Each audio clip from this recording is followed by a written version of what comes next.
When Emily texted me that night saying, having a late dinner with clients, don't wait for me, I didn't think much of it at first. She worked in marketing, and late dinners with clients weren't unusual. But something about the wording felt different. Normally, she'd say dinner meeting or work event. The phrase, don't wait for me, hit me in a way I couldn't shake. All day, I had this strange feeling that something wasn't right.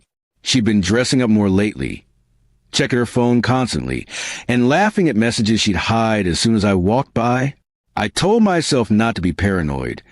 We'd been married for 7 years, and I trusted her. Still, that night, curiosity and unease got the better of me. I decided to drive near the restaurant she mentioned earlier that week. It was a fancy place in the city, the kind she only went to for big deals.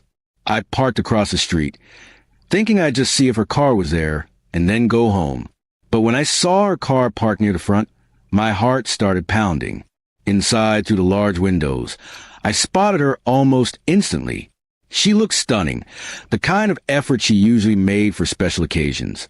Sitting across from her wasn't a group of clients, though. It was one man. He wasn't wearing a business suit, no laptop, no papers on the table. Just a bottle of wine and a smile that lingered too long. I froze.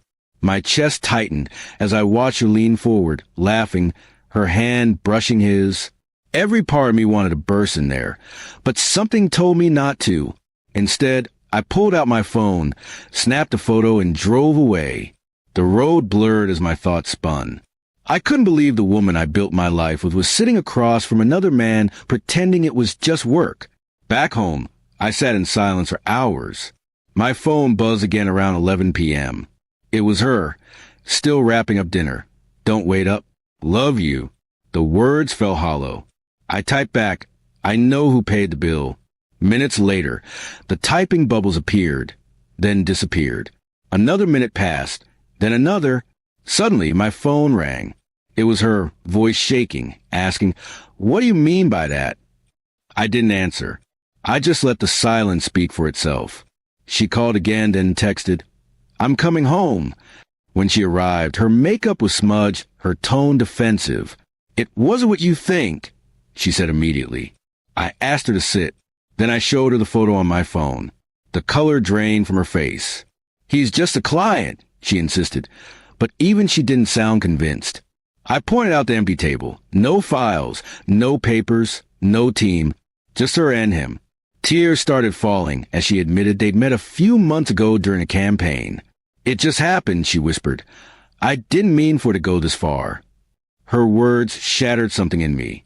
All those late nights, all those missed dinners, it had all been a lie. I didn't shout or curse. I just told her I needed space. The next day, I packed a bag and stayed with my brother. She sent long messages apologizing, promising it was over, begging for forgiveness. But trust, once broken, doesn't return easily. I didn't reply for days. A week later, she sent me one last text. He means nothing to me. I'll do anything to fix this. But what could she fix? She'd already destroyed the one thing that mattered, honesty. I replied, you can't fix what you chose to break. Months passed. The divorce papers were quiet, simple and final. When I walked out of that courthouse, I didn't feel anger anymore, just peace.